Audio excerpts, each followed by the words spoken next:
Jeg har læst 77 bøger i 2024, og i dag vil jeg snakke om dem alle sammen.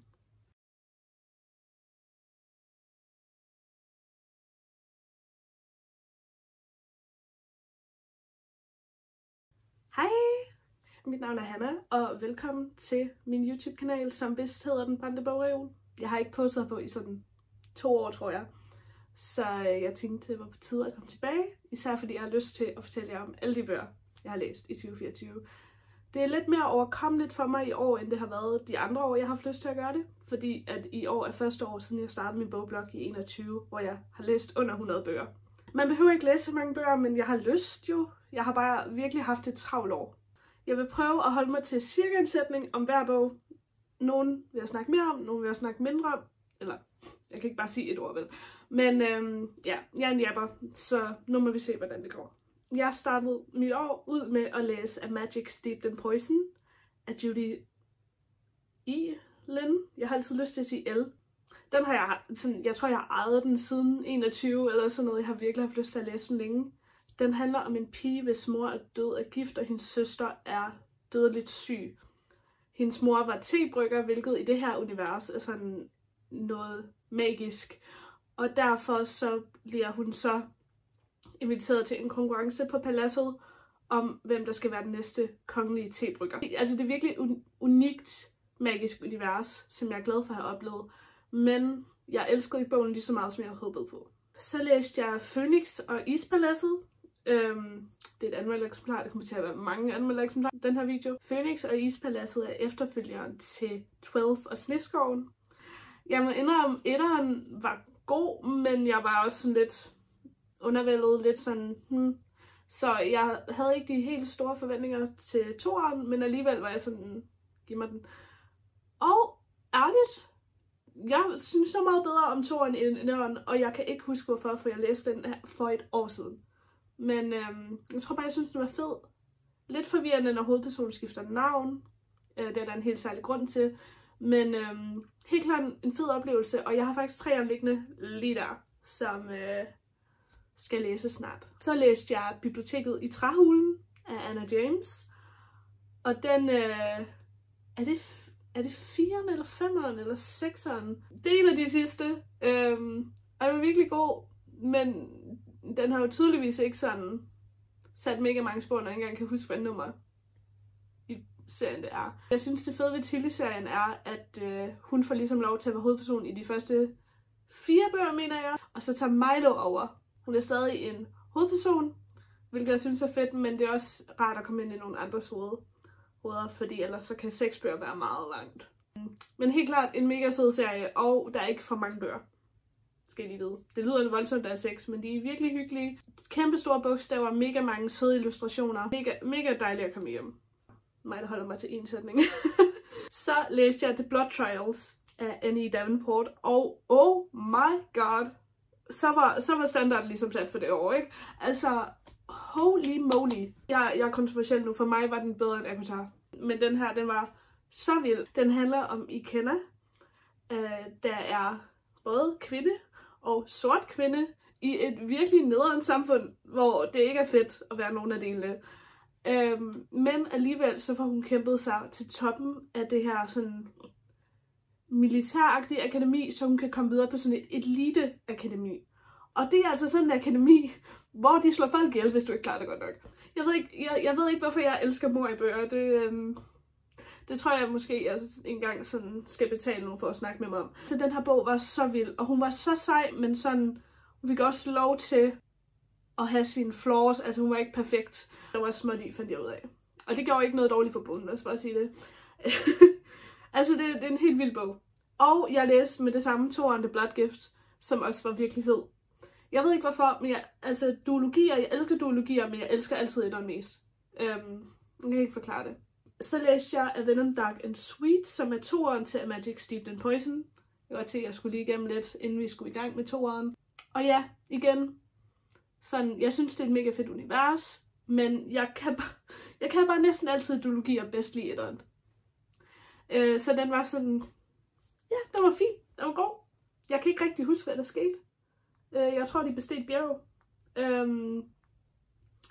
Og så, jeg mener også, at jeg lyttede den på en gåtur. Jeg kan huske, hvor jeg gik, men jeg kan ikke huske, hvad der skete i bogen. Det siger mere om mig, end det siger om bogen.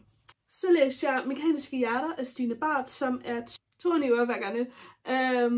Jeg var ikke sådan en kæmpe fan af etteren, men den kunne noget, og toeren havde også sine øjeblikke, men jeg tror, min overskrift er, hold kæft, hvor er I dumme. Undskyld, altså sådan, jeg føler bare, mange af tingene i den ikke ville være sket, hvis karakteren havde tænkt sig bare en lille bitte smule om.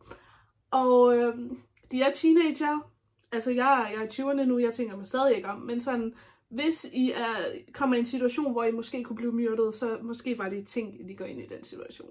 Så læste jeg Uhyret i Buckingham Palace af David Walliams. Det er lige godt for mig nu, han ikke hedder Williams, men Walliams. Det er også et anmeldt eksemplar, og det er et anmeldt eksemplar, jeg ikke har anmeldt på min Instagram, fordi jeg tror ikke, jeg har noget godt at sige andet, end at det er nogle fede illustrationer. Den her bog var bare for mærkelig for mig. Altså, der var nogle innuendos. Det er en mærkelig bog, okay? Fedt koncept, dårlig udførsel, og jeg føler mest af alt bogen bare var lydeffekter. Så det er ikke en anbefaling herfra. Så læste jeg The Raven Boys af Maggie Stiefwater. Jeg ville så gerne kunne lide den her bog. Altså, jeg havde regnet med det, jeg havde købt alle 4 bøger i hardback-udgave, sådan tilbage i 21, og jeg havde lidt prøvet at gå i gang med den, men var sådan, Og jeg tror, altså sådan, som koncept elsker jeg absolut den her bog. Altså, jeg elsker tanken om sådan 4 bedste drengevenner og en mystisk pige, der kommer ind i alt det. Jeg var bare så ligeglad. Altså, der var sådan, jeg tror, der var sådan 50 sider, hvor jeg var sådan, det her det er fedt. Det var sådan midt i bogen, hvor der var noget fed sådan character development og progression og snak. Men jeg var bare sådan, okay, jeg forstår ikke rigtig, hvad der er spændende her. Jeg har kiggede længe på toeren, tænkte, den skal vi i gang med, og så solgte jeg dem alle sammen til min ven Atlas, fordi det gider jeg faktisk ikke bruge tid på. Ja. Så det var ikke noget for mig, men der er rigtig mange, der elsker dem. Siger jeg om alle bøger, jeg ikke kan lide. Så læste jeg Dronningen vinder altid af Sofie Ries Endal, som jeg jo faktisk, altså det er en helt speciel bog for mig, fordi at jeg er i skrivegruppe med Sofie, så jeg har ligesom været lidt med i processen, mens hun har skabt den her vilde bog. Det er toeren til Pixie lever stadig, som jeg absolut elsker at læse lige da jeg blev student. Perfekt tidspunkt, og jeg føler også, at jeg læste Dronningen på et perfekt tidspunkt, fordi at jeg er seriøst lige der i livet, hvor hun er. Eller lidt mere stabil, vil jeg våge at påstå, men sådan we're the same. Ja, altså, jeg synes bare virkelig, Dronningen var en fantastisk bog. Altså, det er også sådan lidt en skurkebog. Altså, jeg ved ikke, om man kan sige skurke, når det er realisme, men den handler ligesom om, hvorfor dronningen i gymnasiet gjorde alle de ting, hun gjorde mod Pixie. Og det synes jeg virkelig er modigt og spændende udført af Sofie. Der er virkelig mange nuancer i den, som jeg ved ikke, hvordan hun gør det, men hun gør det virkelig. Altså, jeg synes på mange punkter, at den nærmest var bedre end Pixie, og det kan også godt være, at det er fordi, det er længe siden, jeg læste Pixie, og den bare ramte mig, den her. Men jeg synes simpelthen, Pixie lever stadig kommer som musical. Jeg tror det er i år. Så det skal man helt klart følge med i. Og hvor er det vildt. Jeg er så stolt af mine venner.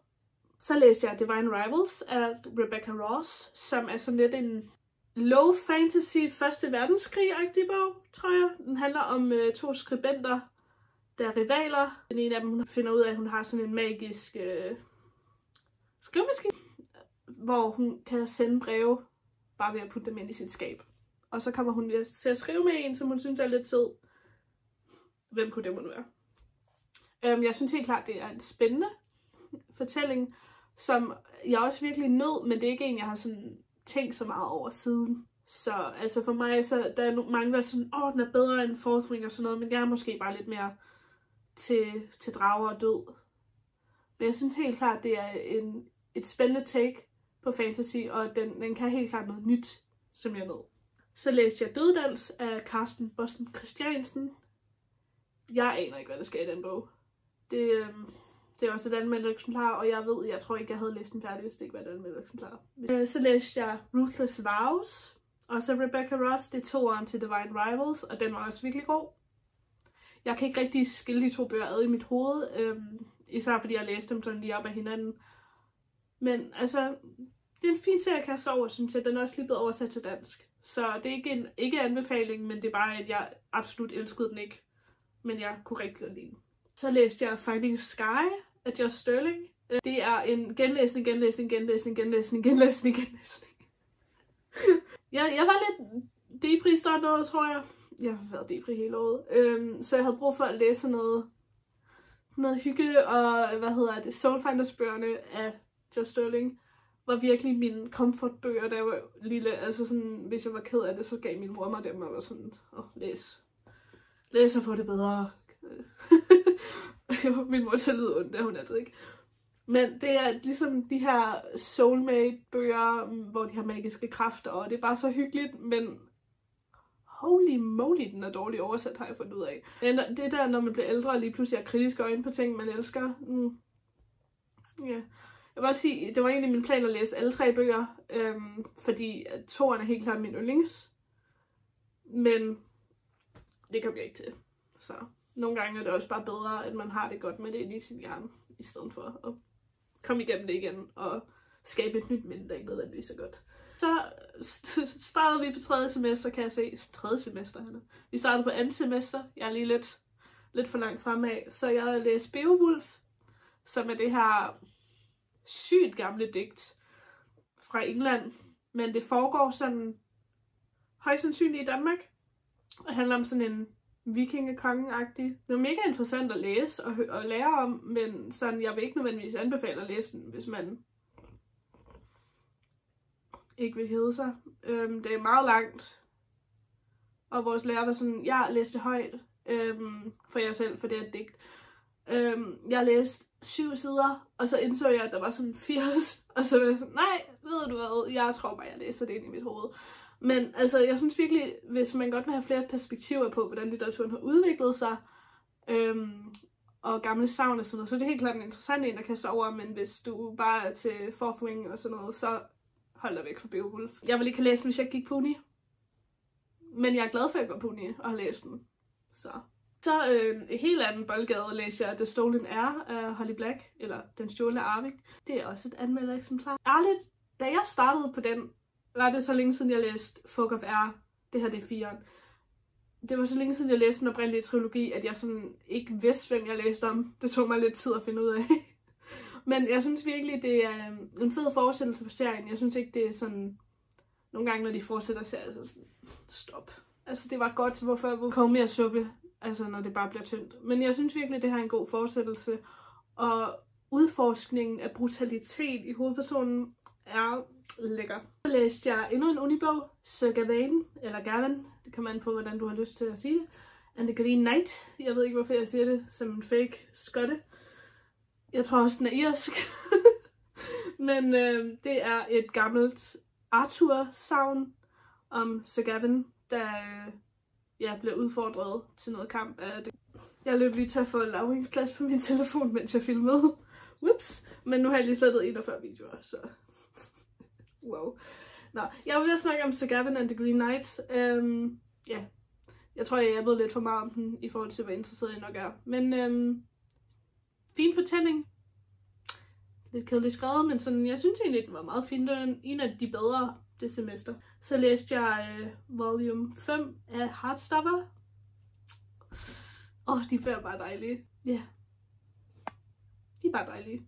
Så det var min sætning. Så læste jeg en bog, jeg virkelig længe havde glædet mig til at læse, hvilket er Threads That Bind af Kiki Hatsopoulou. Threads That Bind handler om Io, der er den yngste af 3 søstre, og de her 3 søstre, de er blevet velsignet af skæbneguderne, og har derfor fået sådan deres kræfter, så de kan manipulere med livstråde. Den ældste kan skabe dem, den mellemste kan udvide dem, eller gøre dem kortere, og Io, der er den yngste, hun kan skære i dem. Så hun kan enten skære folks sådan største kærligheder væk fra dem, eller hun kan skære deres livstråd. Ja, mega fedt koncept, og hele bogen er ligesom sådan lidt murder mystery-ish. Hun har selvfølgelig også sin egen tråd, der forbinder hende med en helt særlig gut. Vi har lige ramt ind i sådan min bedste læseperiode for året, tror jeg, fordi at den næste bog, jeg læste, er Iron Widow af Xiran Jay Zhao. Altså, det er feministisk fantasy om en pige, hvis søster er blevet dræbt ved at være konkubine. Det lyder forfærdeligt på dansk. Og når du er det i det her univers, så er det ikke fordi, at du sådan sidder på et eller andet slot med en kejser. Det er mere, at du bliver brugt som energikilde i de her kæmpe store maskiner, der er ude at slås mod, mod fjender. Jeg kan ikke huske, hvad det er for nogle fjender. Det er hovedpersonen sygt sur over, at hendes søster døde af, så hun melder sig frivilligt, for hun kan myrde ham, som dræbte hendes søster. Hun finder så bare lige ud af, at hun måske ikke bare er en energikilde i den der maskine. Faktisk, så er hun måske egentlig bedre til at bruge den end mændene. Den er så god. 2'eren er lige udkommet. Jeg har hørt, at nogen siger, at den skuffer, så jeg er lidt spændt på at læse den, men sådan 1'eren er absolut fantastisk, synes jeg. Den har også det eneste faktiske trekantsdrama nogensinde, fordi det er jo kun en trekant, hvis alle sider er interesseret i hinanden, ikke? Så læser jeg Iron Flame af Rebecca Yarros. Det er 2'eren til Fourth Wing. Jeg forstår alt, der kritiserer den. Jeg forstår, hvad de siger. Altså, på mange punkter er jeg enig, det er ligesom 1'eren. Jeg forstår virkelig, hvorfor folk kritiserer dem, hvorfor de kan lide dem. Jeg absolut elsker det. Ja. Alt kritisk sans ryger fra mig, lige så snart jeg åbner de bøger. Men ved du hvad, altså, jeg nyder oplevelsen, og det er det vigtigste. Og Onyx Storm kommer lige om lidt. Jeg har forudbestilt den på Book in a Box, og jeg er så spændt. Er de lidt rushed, når de kommer ud så hurtigt? Ja. Det er de virkelig, men sådan, jeg æder det også bare. Så læser jeg The Miller's Tale fra Canterbury Tales af Geoffrey Chaucer. Kan man høre, det er en unibog? Det er det i hvert fald. Det er nok den sjoveste bog, jeg læste i 2024. Lad os bare sige, den handler om konspirationsteorier, dommedag og folk, der bliver pruttet i hovedet. Og sådan bare virkelig skrevet på sådan oldgammelt engelsk. Men ja, jeg har overvejet at lave en hel video, hvor jeg bare forklarer, hvad der sker i Miller's Tale, fordi jeg ved, mange ikke kommer til at læse den. Måske gør jeg det. Så læste jeg House of Earth and Blood. Hvorfor sagde jeg det på den måde? Af Sarah J. Maas, som er hendes tredje serie. I hendes tredje serie, hun har lavet. Og selvom jeg synes, det var en virkelig god bog, den tog mig så lang tid at komme i gang med. Jeg tror, jeg gik i gang med den 4 gange, og så begyndte jeg bare at høre den lydbog. Og var sådan, okay, nu kan vi læse den. Selvom sådan, jeg synes, den var god, så tror jeg, sådan, den har bare ikke ramt mig på samme måde som Front of Glass og som Akutar. Men altså, jeg er stadig i gang med at læse 3'eren. Så det er sådan nogle, jeg bliver meget optaget af dem, mens jeg læser dem, men jeg har ikke tænkt over dem bagefter på samme måde, som jeg tænkte over for eksempel Front of Glass og Akutar. Akutar var også sådan de bøger, der fik mig tilbage til at læse, da jeg startede min bogblog, så de har en helt særlig plads i mit hjerte. Så læste jeg Paradise Lost af John Milton. Jeg hørte den på lydbog, mens jeg var i bad. Kan vi sige mere? Det var en unibog. I don't really care. Noget med djævlen. Så læste jeg House of Sky and Breath af Sarah J. Maas, som er 2'eren. Kan vi se, hvorfor jeg måske var lidt ligeglad med John Milton. Også virkelig god. Sluttede på en meget spændende cliffhanger, som gjorde mig spændt på at læse 3'eren, men jeg var allerede blevet spoilet om den cliffhanger. Så er forladet. Tak til jer, som aldrig kommer til at se det her, for I kan ikke engang dansk. Ja, så hvis du kan undgå spoilers, inden du læser dem, så er det en mega fed slutning. Så læste jeg Stone Blind af Natalie Haynes. Det er en genfortælling om Medusa. Der faktisk handler om så mange flere mennesker end Medusa. Jeg har hørt, nogen er lidt skuffet over, at den ikke handler nok om Medusa, men sådan for mig var det virkelig fedt. Den handler meget om kvinder i græsk mytologi. De blev ikke altid behandlet så pænt. Og jeg synes bare virkelig, den var interessant. Jeg kan ikke nødvendigvis huske sådan alle de der detaljer, der skete, men det er sådan virkelig en god bog. Klart anbefales, især til græsk mytologinørder. Så læste jeg Stormspydet af Katrine Skovgaard, som var virkelig spændende bog. Nytænkende, den foregår lidt på sådan et magisk museum. Men jeg må indrømme, jeg kan ikke rigtig huske handlingen i den. Det var lidt som om, det var en bog, hvor der gik i gang. Så jeg føler lidt, det meste ville ske hendes tror. Ja. Det var også et anmeldereksemplar. Så ja, og vi var til en virkelig hyggelig bogreception. Så læste jeg Pride and Prejudice, Jane Austen. Det er en unibog, det er den bedste unibog. Ej, det er det faktisk ikke. Det var det på andet semester, næsten. Den er bare god. Der er en grund til, at det er en klassiker. Altså, det kan noget. Ej, jeg skal se filmen igen snart. Så læste jeg The Importance of Being Earnest af Oscar Wilde. Også til uni. Det er et stykke, han har skrevet, der basically handler om kvinder, der kun vil giftes med mænd, der hedder Ernest, og så mænd, der lader som om de hedder Ernest for at blive gift. Men så viser det sig, at den ene faktisk hedder Ernest. Og det er virkelig et komisk stykke. Okay kort, altså, og sådan, der er så mange små gemte beskeder og sådan noget i den. Altså virkelig også noget af det bedste unilæsning, jeg har læst. Og så endnu en unibog i streg, mig der skynder mig rundt semesteret her, af Dr. Jekyll and Mr. Hyde, som faktisk var en genlæsning, og jeg ved ikke, om jeg fatter den stadig. Men det er en fed bog. Især der, hvor han bare sådan går over et barn. Altså han går ikke engang ind i det, han går bare over det. Mærkeligt. Men det er en klassiker af en grund. Den kan noget. Den kan ikke vildt meget for mig, men sådan bedre end meget andet, jeg har læst. Og så læste jeg Burning Crowns, som er 3'eren i Twin Crowns-serien. Den var bare god, egentlig. Sådan, jeg var lidt nervøs, da jeg startede, og jeg ved ikke, om jeg sådan, måske en lille smule skuffet over slutningen, men sådan bare god. Jeg kunne bare godt lide den. Det er ikke kun Catherine Doyle, der har skrevet den, det er også Catherine, jeg mener hun hedder Webber, de er sådan, de svigerinder, og de hedder begge to Katrine, eller Catherine. Lidt mærkeligt. Så læste jeg de 2 sidste salsa-bøger, som er Vigas bog og Vigs bog. Det er slet ikke forvirrende. Ja, det er slet ikke forvirrende. Jo, det er. De er Laura Ringo. Jeg absolut elsker de bøger. Jeg ved ikke, om jeg kommer til at se serien, men jeg synes virkelig, bøgerne er gode. Og tager nogle vigtige emner op på en vigtig måde. Jeg har lært pinligt meget sådan seksuel undervisning af de her bøger. I forhold til en, der har haft seksuel undervisning siden 1. klasse ved et uheld. Det er en lang historie. Så de kan bare noget. Altså, de bryder så mange tabuer, og det er så fedt. Og helt klart, læs salsa, medmindre du er aseksuel og hader sådan noget. Så er det nok ikke lige bøgerne for dig. Så fair. Så læste jeg De Sorte Hullers Klub af Lise Villadsen, som er sådan lidt en dansk version af En Flænge i Himlen, men med en helt anden dybde på nogle punkter. Den har i hvert fald et helt andet twist, og den var virkelig fed. Jeg kunne godt lide den. Så den handler om en gut, der får at vide af sin mor, at hun godt vil betale hans kørekort, hvis han går i en klub for ensom. Og han er sådan, jeg skulle da ikke ensom. Alle er idioter. Det er ikke det samme, mor. Og så finder han måske ud af, at alle ikke er idioter. Og han bliver måske også lidt vild med en pige. Ja, den kan jo helt klart noget.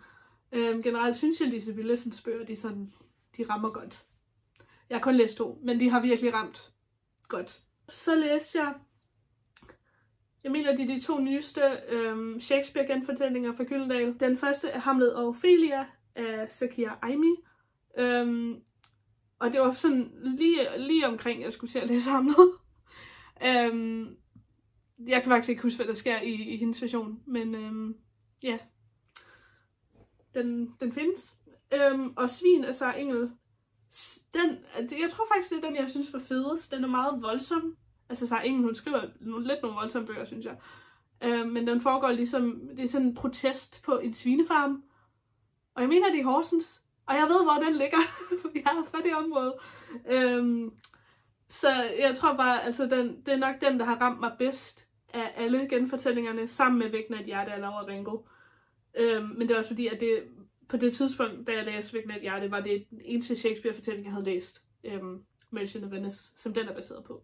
Svin er baseret på Othello, tror jeg. Jeg er pinligt dårlig til Shakespeare i forhold til, at jeg studerer engelsk. Så kommer vi til den dårligste oplevelse i 2024, og jeg skal lige nævne, at jeg væltede på cykel og slog et hul i min pande i 2024, men det her var den dårligste oplevelse. Jeg købte Heavenbreaker af Sarah Wolf, fordi den var virkelig, virkelig flot, og den lød spændende. Og de første 50 sider var sådan, wow, det her det bliver en ny favorit, og så skuffede den. Det er lidt sådan Iron Widow med de der kæmpe store robot-ting, som folk er inde i, men sådan dårligt. Jeg tror, jeg blev så sur, at jeg har fortrængt, hvorfor jeg ikke kunne lide den. Men jeg kan bare huske, at jeg ikke kunne lide den. Jeg kunne ikke engang, sådan, jeg lyttede på lydbog, ikke? Men jeg kunne ikke holde ud, at den stod på mit bogreol, så jeg byttede den. Og det kunne jeg godt, fordi den var i perfekt stand. Jeg havde ikke åbnet den rigtigt. Fordi jeg havde lyttet den på lydbog. Men jeg kunne ikke holde ud, at den stod på min bogreol. Så sur gjorde den mig. Så det er ikke en anbefaling herfra. Overhovedet ikke. Jeg mener, jeg har lavet en anmeldelse, hvor jeg faktisk forklarer, hvorfor jeg ikke kan lide den. Inden jeg fortrængte det. Så læste jeg The Heartstopper Yearbook af Alice Oseman. Det er en bog. Jeg ved ikke, om det sådan var nødvendigt, men jeg tænker, til sådan yngre læser, at den er rigtig fed. Den kunne noget, men sådan, ja. Yeah. Jeg måske bare holde mig til Heartstopper, men jeg købte den til en 20'er, så jeg læste den. Og nu kommer vi ind i min obsession. Fordi jeg fik den største Holly Jackson obsession i sommerferien. Jeg læste A Good Girl's Guide to Murder, Good Girl Bad Blood og As Good As Dead. Sådan inden for en uge, tror jeg. Altså jeg lyttede på lydbog. Det var så creepy. Altså sådan, jeg sad og kiggede ned. Jeg bor på anden sal, ikke? Jeg sad bare og kiggede ned, og var sådan, at nogen der holder øje med mig. Der er nogen, der myrder mig lige om lidt. Altså, de er så godt skrevet. De er så spændende. Jeg elsker hovedpersonen. Jeg havde 3'eren. Jeg elskede den første halvdel af 3'eren. Men så sker der noget, hvor jeg sådan, det her, det synes jeg ikke passer til hovedpersonen, og det her gør mig sur. Men det er helt klart et spændende valg, som jeg føler, nogen vil kunne lide. Jeg blev virkelig sur. Men de 3 bøger, de 2 bøger, de 2,5. Ja, og så læste jeg selvfølgelig med det samme Killjoy, som er sådan en lille novelle til. Den var også virkelig god. Så læste jeg Wilder Girls af Rory Power, som jeg har haft på min TBR siden 2021, tror jeg. Fordi den ser mega fed ud. Jeg synes ikke, den var god. Ja, den var ikke engang sådan særlig uhyggelig. Jeg var bare sådan lidt... Og sådan, der var bare nogle ting i den, der slet ikke gav mening for mig. Sådan, hey, den her person prøver at slå ihjel, lad lige snakke med hende. Altså, communication is key, men ikke lige nu vel. Ja, det var et miss for mig. Så gik jeg tilbage til Holly Jackson og læste Five Survive, som handler om 6 venner, der tager på sådan en campingtur. Og ja, 5 survive. Der er 5 af dem, der overlever. Den var sygt god, men jeg begik lidt den fejl, at jeg læste slutningen af den i sommerhus, og jeg blev altid, som sagt, sygt paranoid af Holly Jacksons bøger, så det var, jeg plottede en hel krimi på den sommerhustur ved at være paranoid. Og så på den samme sommerhustur, hvor jeg også, Loki tror jeg fik corona, der læste jeg Bride af Ali Hazelwood, som jeg ikke havde forventet at kunne lide, men holy moly, den var god. Altså, I don't know who I am anymore. Men det var virkelig fed. Det er faktisk den eneste Ali Hazelwood bog, jeg er kommet igennem. Jeg tror, jeg har været i gang med hypotesen om kærlighed siden 22. men Bride, den fangede mig bare. Den kunne bare noget. Endnu en Holly Jackson bog. Den sidste. Så løb jeg tør. Det var virkelig hårdt. Det var næsten lige så hårdt, som dengang jeg løb tør for Bachman-bøger. The Reappearance of Rachel Price. Den her bog fuckede så meget med min hjerne. Fordi jeg blev ved med at tro, at jeg havde den, og så havde jeg den ikke. Virkelig fed. Men altså, jeg synes ikke, den slår de andre. Jeg synes stadig helt klart, at Good Girl's Guide to Murder er hendes sådan creme de la creme, men sådan alle hendes bøger er gode. Og så læste jeg Hearts That Cut af Kiki Hatzopoulou, ja, som er 2'eren til Threads That Bind. Og igen, jeg tror, jeg er problemet efterhånden, venner. Den var virkelig, virkelig god, men jeg elskede bare 1'eren mere. Altså, men altså, jeg synes virkelig, den var fed. Jeg føler bare altid, at jeg sådan fortrænger 2'eren lidt. Og så kan jeg bare huske 1'eren, og hvor fed den var. Jeg elsker bare at begynde på ting. Ja, det siger meget om min personlighed. Og så fik jeg bekræftet, at Biblioteket i Træhulen var 5'eren, fordi at nu sidder jeg og kigger på 6'eren, den sidste bogvandrer af Anna James. 6'eren i Tilly-universet. Og den var virkelig fed, kan jeg huske. Jeg kan ikke huske, hvad der sker, som ikke sker i Biblioteket i Træhulen, men jeg kan bare huske, den var fed. Jeg kan elske faktisk især ved det univers, den måde de voksne er involveret på, men der er ligesom en grund til, at de ikke kan hjælpe børnene mere. Fordi nogle gange så læser man en børnebog og sådan, okay, måske lige snakke med en voksen, ikke? Men det giver mening i den her. Mens jeg var i sommerhus, begyndte jeg at genlæse Throne of Glass. Så jeg læste Throne of Glass af Sarah J. Maas igen. Så begyndte jeg på Crown of Midnight, og så har jeg ikke læst videre. Ja, det var ikke lige til. Også for mig er det faktisk vinterbøger, så jeg burde begynde nu.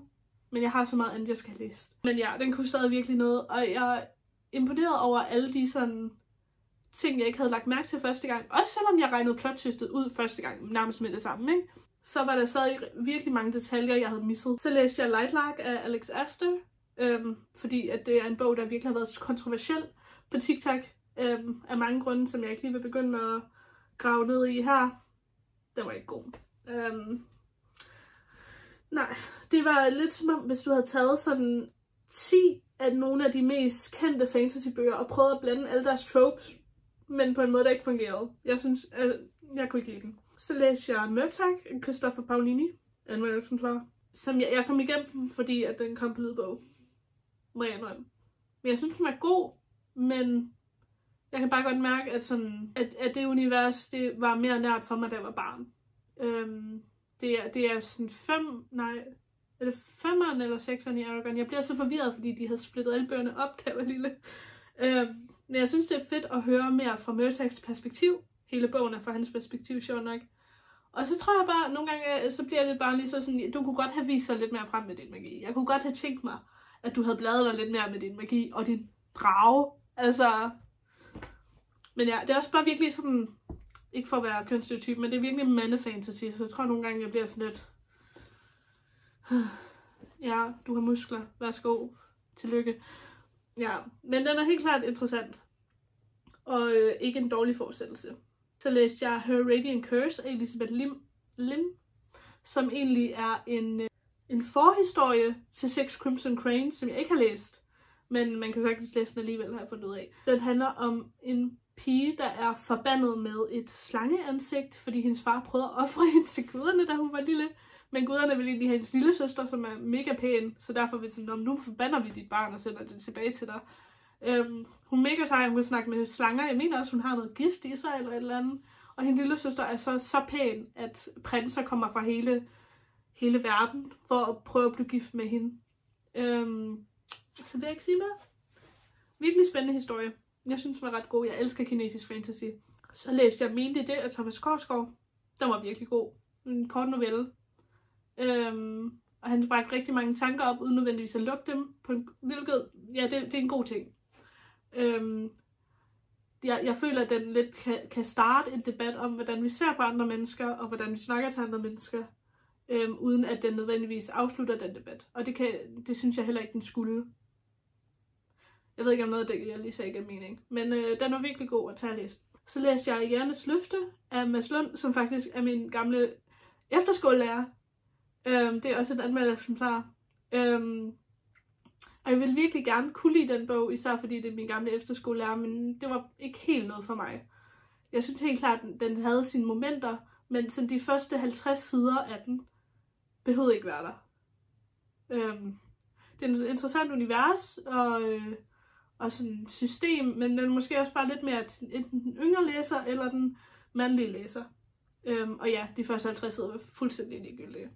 Jeg tror også bare nogle gange, jeg synes, bøger bruger lidt for meget tid på worldbuilding i stedet for plot, og det er der nogen, der er til, men for mig må worldbuilding godt være meget mere inde i plottet, i stedet for det at få forklaret på sidelinjen. Så læste jeg Undskyld, men jeg har ingen andre steder at gå hen, af Sofie Risendal igen.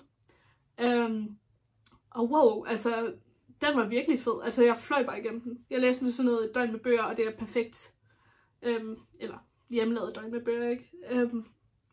Altså, det er virkelig en spændende roman. Den er sat op som chatbeskeder, og du får ikke andet tekst, end det, der står i de beskeder. Og så hører du ligesom om, hvordan en vennegruppe snakker om en situation, uden rigtig at snakke om den, og snakker med forskellige om forskellige ting. Altså, den er virkelig, virkelig fed. Virkelig fedt lavet. Så læste jeg Gudinder, myterne, stærke kvinder af Bodil Bang Heinemeier. Det er virkelig en spændende fortælling om, ja, gudinder. Sådan lidt fagbogagtig, lidt henvendt til børn. Jeg lærer altså godt, når det er til børn. Jeg føler mig så klog. Og det var virkelig en spændende bog, som jeg måske kommer til at vende tilbage til, for at få noget inspiration til nogle historier. Så læste jeg One af Sarah Cruzan, som jeg faktisk har læst før. Og den var virkelig også god anden gang, og jeg græd. Den handler om siamesiske tvillinger og deres udfordringer, og så er den sådan lidt skrevet i prosaform. Så hedder det. Digt. Jeg studerer litteratur og sprog. Men ja, den var virkelig god, og den kan helt klart anbefales. Det er også en ret hurtig opgang.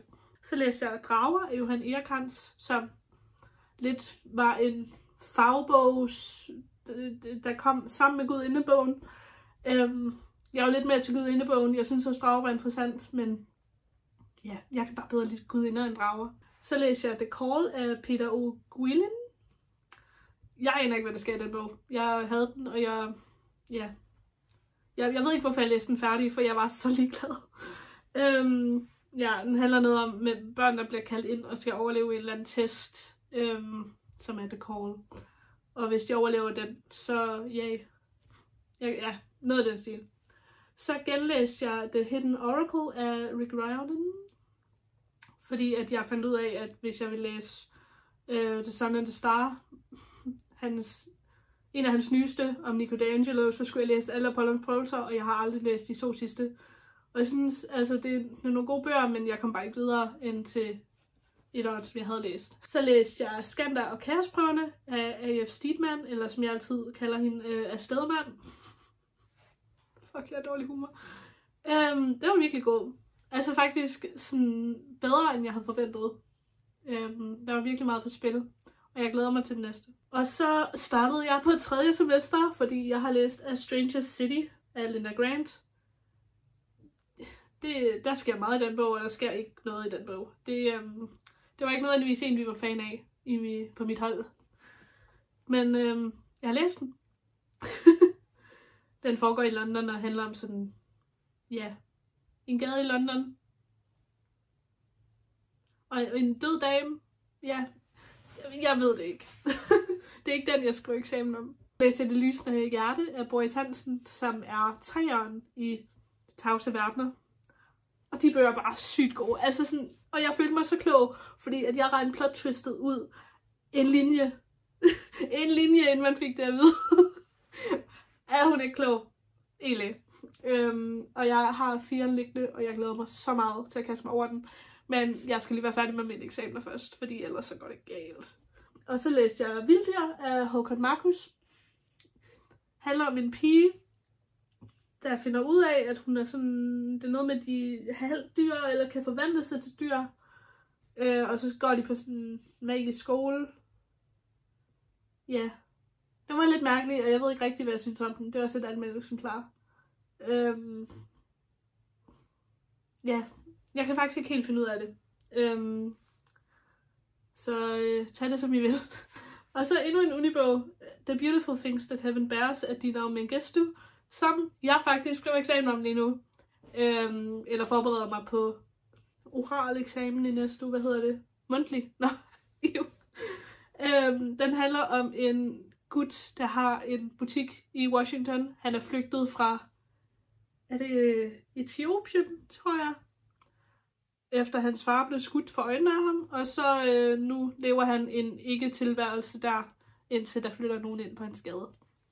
Virkelig spændende. Der sker ikke en skid, men den er virkelig spændende. Jeg kan ikke forklare det. Så læste jeg Exit West af Mohsin Hamid, også til uni.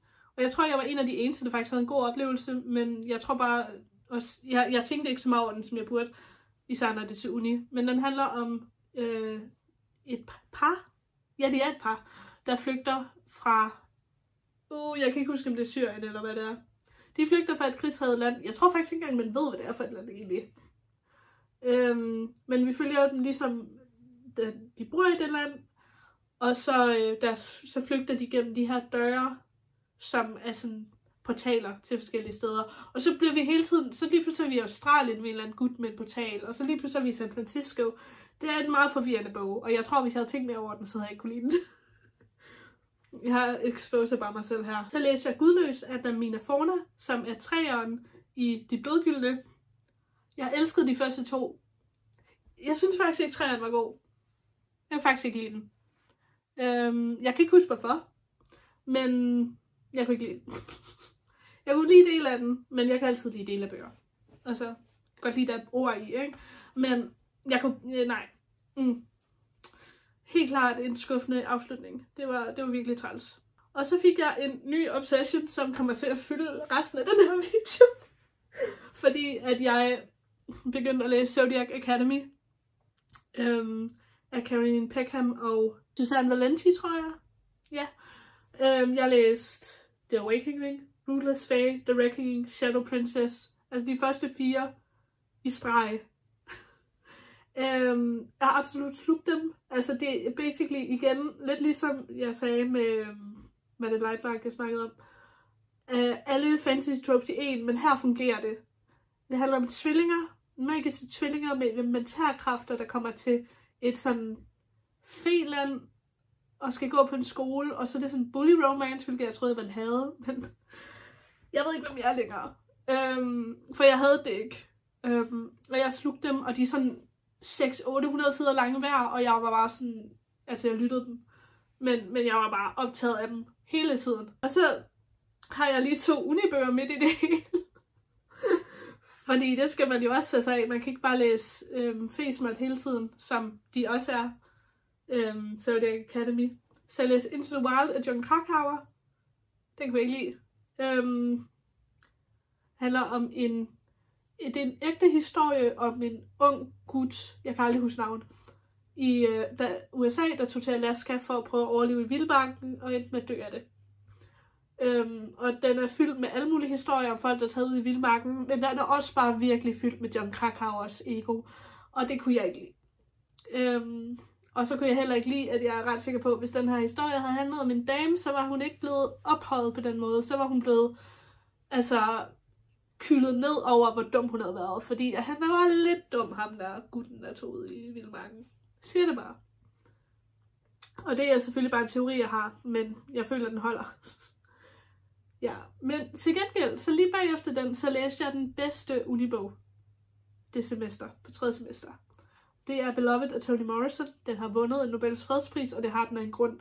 Altså, wow, den var god. Det er en slavefortælling, egentlig, af en befriet slave, eller ikke befriet, hun er flygtet, men de vil ikke have hende igen på grund af noget, hun gjorde.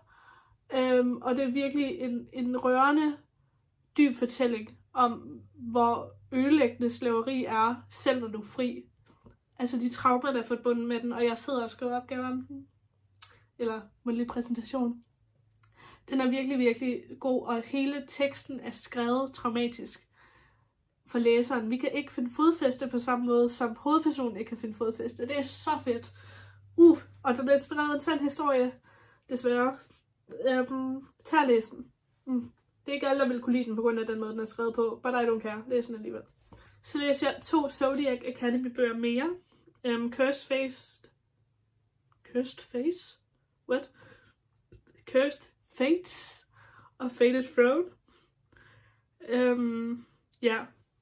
Det er det, jeg har ikke mere at sige, som jeg ikke sagde til de andre. Altså, jeg slugte det råt. Og så græd jeg over, at der ikke var flere af bøgerne tilbage på Mofibo, og jeg kan finde dem andre steder. Fordi det er nogle af de dyreste bøger at købe det her. Altså, det er også, de har skrevet et eller andet med, at man ikke må videresælge dem eller give dem i gave. Altså, det kan I bestemme over, venner. Men absolut åd dem. Jeg fortryder andet end at jeg ikke havde tjekket, om der var flere tilgængelige. Men nu har jeg fået mit liv tilbage, så det er måske fair nok. Og så de 2 sidste historier, jeg læste. Fordi ja, vi har noget andet nu. Det er Small Things Like These af Claire Keegan. Det er endnu en unibog, den sidste unibog. En julet novelle om, hvor meget man kan ignorere i et samfund. Altså hvor meget der bliver gjort mod andre mennesker, som man kan se bort fra, fordi det ikke sker mod en selv. Virkelig interessant, meget kort, virkelig sød også. Så sluttede jeg selvfølgelig året ud med at læse Dit livs handel af Fredrik Backman. Det er 3. år i streg, jeg har læst den, tror jeg. Og den er altså bare god hver gang. Altså, jeg når lige præcis at glemme nok til, at det er en fantastisk oplevelse at høre den igen. For jeg hører den, fordi Thomas Skuldstad stemme, ikke? Så ja, det var mig, der jabbede om alle de 77 bøger, jeg har læst i år. Har du læst nogen af dem? Er du enig i, hvad jeg siger? Og please skriv, hvad de bedste bøger, du har læst i år er. Eller de værste. Jeg er med på det hele, faktisk. Tak for at I så med. Hej hej.